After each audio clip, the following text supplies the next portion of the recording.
Hi everyone. We've hoped you enjoyed our Delaware VDA webinar series, where we've covered a wide range of topics through the Delaware VDA process from beginning to end. What we want to cover now is what if you're a holder that needs help through the VDA process. There is help available.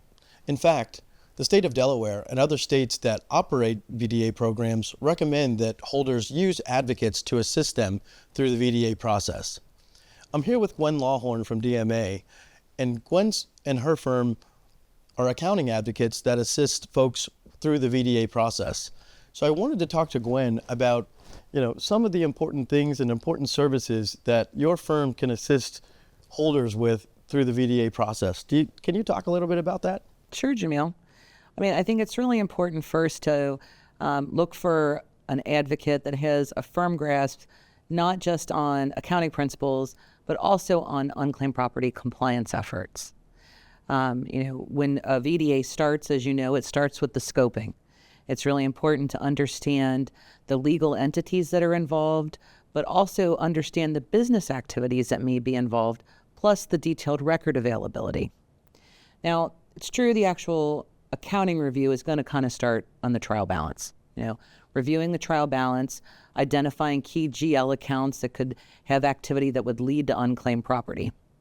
And from there, there's going to be a very fine-tuned review, and it usually focuses on a couple key areas. Disbursement accounts is one. Accounts payable, vendor reimbursement, expense reimbursement, payroll. Another big area is accounts receivable, right?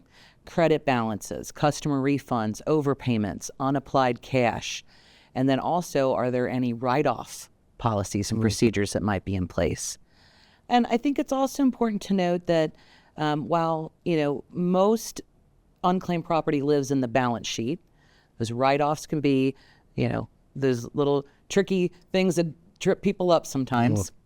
I think it's also important to note, Jamil, that certain industries might have some other focus. For instance, retailers could have gift card liability implications. Financial institution could have customer depository accounts. Insurance companies could have policies and payments related to those policies. So there is a wide variety of accounting review. The VDA itself, Delaware has that 15-year look-back period, right? So it's important, like I mentioned before, to understand what the record availability is on your legal entities. Because if you don't have complete and researchable records, you're not going to be able to provide all the detailed support and be able to, prove what the liability amount is. So then you run into estimation, right? It is really important to make sure that you're working with a provider that understands the methodology that Delaware will approve to allow you to estimate. In addition, they also need to have a really firm grasp on the liability that's calculated during the base period, because the last thing that any holder wants to do is over-report to the state of Delaware. And throughout that entire VDA process, everything needs to be thoroughly documented, right? The findings, the methodologies used for any estimation, the conclusions, and all of that has to be submitted to Delaware's advocate throughout this process. Once that submission happens, it does become a little bit of a back and forth with the advocate. They're going to have some questions. They're not as intimately involved in the holder's records. So, of course, they're going to be a little bit of pushback for some clarification on some items. And once the VDA is settled, there's still additional requirements for annual unclaimed property compliance with the state of Delaware, a minimum of 3 years of filings. As you've been through this before, this can be a very arduous task, right? It's very labor-intensive, very time-consuming. Can drain of a lot of internal resources that really need to be focused on other core business initiatives. So working with a trusted advocate, they can really take over the lion's share of these issues for you and handle them on your behalf. During that review process, it's really common to find liability due to other states. Oftentimes, I think holders find a lot more due to other states than they do to Delaware. And so then, what are your options then? What do you do with that liability? It's really important to make sure that you look into the other states that do offer programs that offer a good path forward for initial compliance with them, and then understanding what your long-term compliance strategy with those states might be. A trusted advocate should be able to seamlessly do this for you. Starts with the Delaware VDA, works into finalization of that, initial compliance with other states, and then works into an annual and ongoing compliance process for you that you can trust and know that is audit ready and audit defensible. And Gwen, I think you bring up a really good point about other states. I mean, it feels like, compliance in Delaware is just kind of the first step. Absolutely. Absolutely is. Jamil, this is a topic I know you and I are always on the same page about: policies and procedures.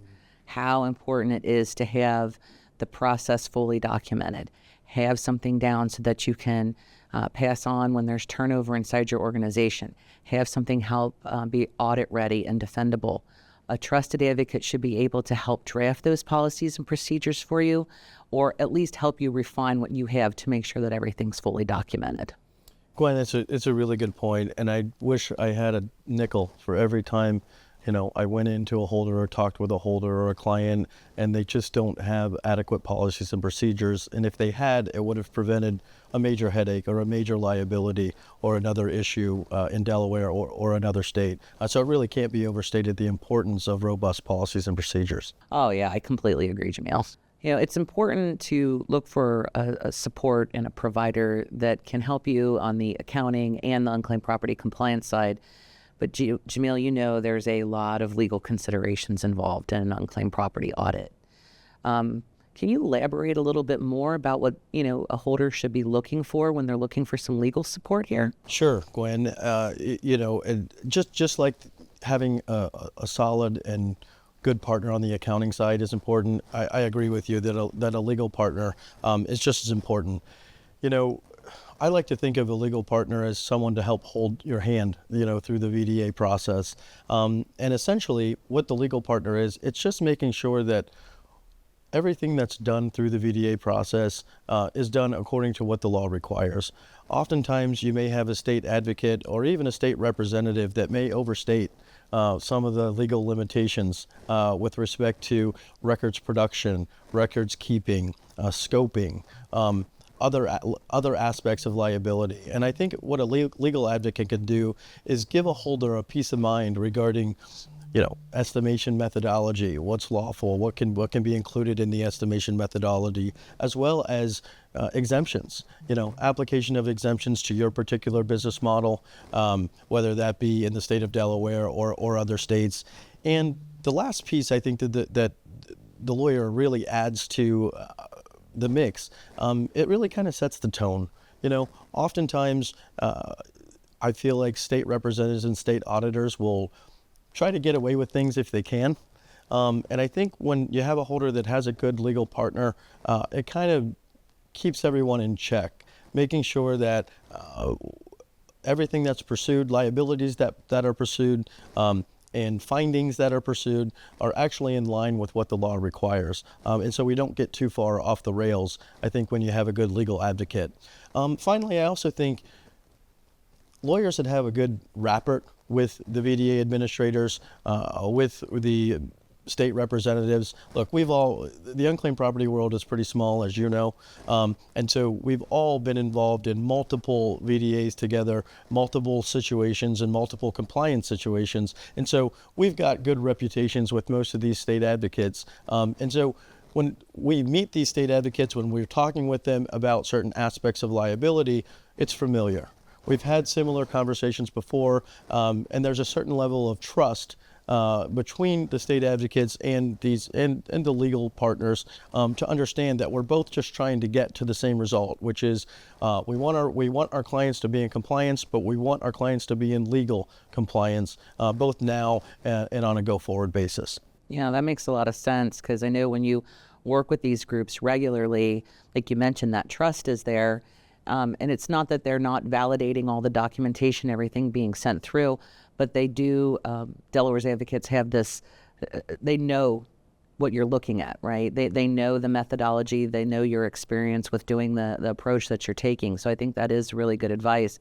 I also think it can be very intimidating for a holder to receive these notices from the state of Delaware, to receive these notices from their advocate.